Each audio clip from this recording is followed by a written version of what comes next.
let's talk about Daniel and Bianca in the season finale of Life After Lockup.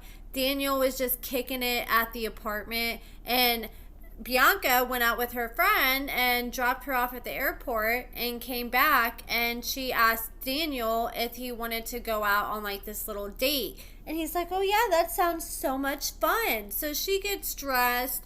Like an hour later, they go out, and he's kind of getting like romantic vibes. So he decides to put that promise ring that he bought her earlier in the season, he decided to slip that in his back pocket for later, in case he feels like they have the perfect little moment for him to pop it out and give to Bianca. Completely set up, because literally she was setting up the whole scene for him to pull out the promise ring, because like everything that she was talking about was leading up to that. And he's like, oh, I just don't feel like a ring is gonna fix everything. And I feel like Daniel is pretty wise. He said that he felt like Bianca didn't fully love herself, and she just thinks that as she gets married, she's going to be fully happy. And Daniel does not think that's going to be the case. And I don't agree either. I don't think Bianca loves herself, so she's not going to be satisfied. It's just going to be her continuously raising the bar. Like after she gets engaged, I feel like she's still not going to be happy, and then she's going to think that she needs to get married, and then she's going to think she's going to need a baby. And I feel like it will never be enough for her until she learns to love herself, so she can have a strong sense of self-worth.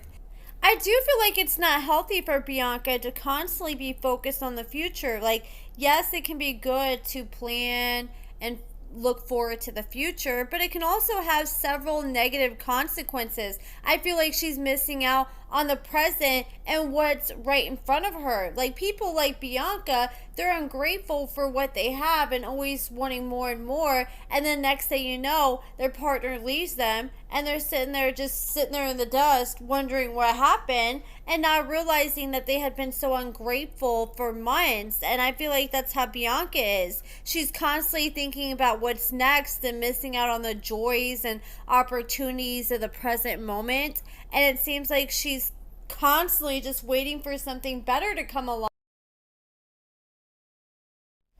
I thought it was rather rich that Bianca was like, I feel like I'm wasting my youthful years on somebody who doesn't know what they want and somebody who isn't willing to compromise. I think you're talking about yourself, because Bianca has been the one that has not been willing to compromise. She's not willing to just sit back and enjoy the ride for now. The man has literally only been out of prison for 1 month, and all the signs are showing that this is not going to be a long-term relationship, and this is probably not going to be your forever. Then Bianca was like, okay, you must have regretted proposing to me since you are walking it back now. And he's like, well, I don't regret it. So she's like, so you want to marry me? And his body language was so uncomfortable. He started like scratching his face. You could tell he was really trying to soothe himself. And you could tell that his mind was completely disagreeing with the words that were coming out of his mouth. And he's like, yeah, I want to marry you. And she's like, well, what's holding you back then? And he's like, well, we're really not even in a position to sit here and rush to get married. Because here's the thing, she's gonna want an engagement ring, and I feel like she's gonna be just like Melissa. As soon as she gets this engagement ring, knowing that Daniel's just now working and is gonna have to save up for a while for it, I feel like as soon as she gets the ring, she's gonna expect a big lavish wedding right afterwards. And all that takes time to save up for, like Daniel pointed out. He's like, look, I literally just started working. I haven't even got my first paycheck yet, and here you are wanting to get married, and we don't even have everything we want out of life. We don't have a house. Bianca was like, oh, don't worry, I could buy a house tomorrow. And Daniel was like, no, if you do, then your savings would be completely depleted. And that would be a terrible idea with you not working and me just starting to work. And, he's having to spend all this money in Ubers every day. So it sounds like he's really not even going to have anything left by the time he does get paid from this job. And here is a promise ring. And usually, when you give a promise ring, you're promising that you're going to stay faithful to that person, or promise that you'll eventually marry them. And that's what Bianca thought it was going to be. So she got real excited when she saw him whip out the ring, and she initially thought it was an engagement ring. And he's like, nope, hold on. This is actually a promise ring, and it's me to promise that I'm going to work on myself and be a better man so we can maybe consider talking about marriage later down the road. I do respect Daniel that he's not giving her hope. He did give her hope at first in prison, though, so that's not cool at all. But I do appreciate that he's just laying it all out now and being like, look, this is all it is for now. Don't get your hopes up. And I can just tell from the way he's acting that he does not want to marry Bianca, and he does not see Bianca as his forever, like Bianca's looking at him as. After he gave Bianca the promise ring, you could read it all over her face. She was upset, but he's like, oh yeah, I can tell you love it. And she just gave a face to him absolutely not. But she was just trying to not start a fight at the time, you could tell. And so he puts the promise ring on her finger. It doesn't even fit her finger. It's way too big. And she said the only finger it fit was her middle finger, which she claims is fitting, because she kind of feels like F you to Daniel right now. And I think she's being a little ungrateful in this moment. Just be happy for what you have. And like I said, if you're too focused on the future, then you're just gonna miss by all the gifts that life has to give you in this moment. That's why they call the present, because it's a gift. But Bianca is just missing all these things because she's so focused on this stupid engagement ring.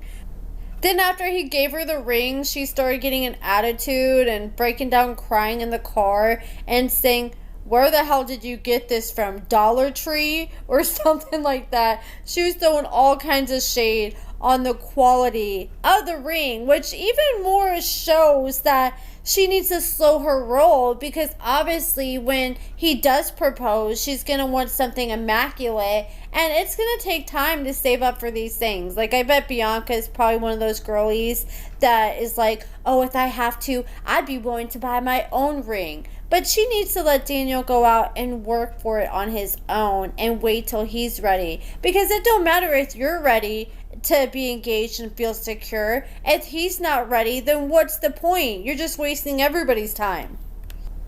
I feel like a lot of us, though, have been in relationships like this in our younger days where we just thought we wanted to rush and get married and have babies. And then it had to go terribly wrong for us to realize that, thank God, it was such a blessing that you didn't rush and marry this person, and how awful of an idea it would have been if you would have followed through with that. And I hope Bianca feels that way now, knowing that her and Daniel didn't work out, and knows this is why you should not just rush into a relationship.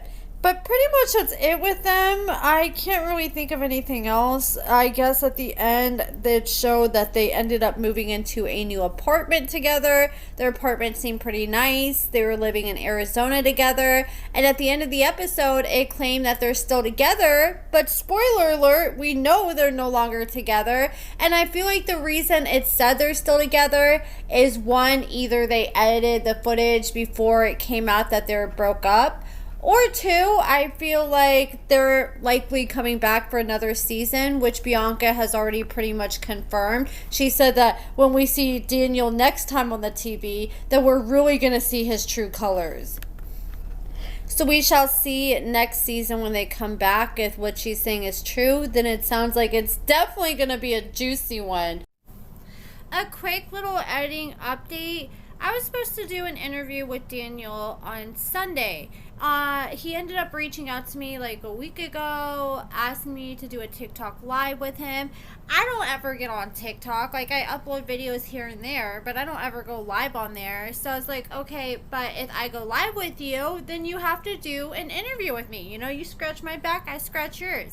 And he's like, okay, I got you. And we had been talking for several days about this interview and how it's going to go, how we were going to do the live. I was real excited about it. He said he was going to announce it. I went ahead and announced it. And I swear, I got to stop announcing these interviews because I'm starting to think it's like bad luck when I announce a interview before. Because it seems like every time I announce one, instead of just doing it, then announcing it, it ends up not happening. I got real excited about it. I made sure I set up childcare because I got 2 little ones I gotta make sure are being watched so I can plan something like this, because usually I have to wait until they're asleep to do my videos. And I asked you guys for questions, and you guys, shout out to you guys. You guys had some fire questions. I got all prepared for it, and then on the big day, I went to message Daniel before I started getting ready to get his TikTok, and then I noticed I had a message from him, and he's like, oh yeah, I actually can't do it because I have to get permission first. And I'm like, what the hell, man? Like, you think you would have got permission before you had me announce it and all that, but it is what it is. Hopefully he can get permission in the future. I almost kind of speculate that maybe they're not wanting him to do interviews right now just because they know him and Bianca just broke up so recently and they don't want him to accidentally slip up and say something he's not supposed to say. I don't know, maybe that's just a complete conspiracy theory, that's just pure speculation, I don't know, but hopefully we'll eventually be able to sit down and talk with Daniel and figure out what has been going on outside of what we've seen on the show leading up to the season finale. I'm very curious if Bianca acts the same way with Daniel off camera than what she did on camera. And I had somebody message me and they said they got some really hot tea about Bianca. So hopefully they message me back soon because I've been waiting on the edge of my seat for that. We'll see if it comes through and if it's some solid tea. And if it is, I'll be sure to come back and talk about it. But let me know what you guys think about everything in the comments below. Give this video a thumbs up, subscribe, and thank you so much for watching.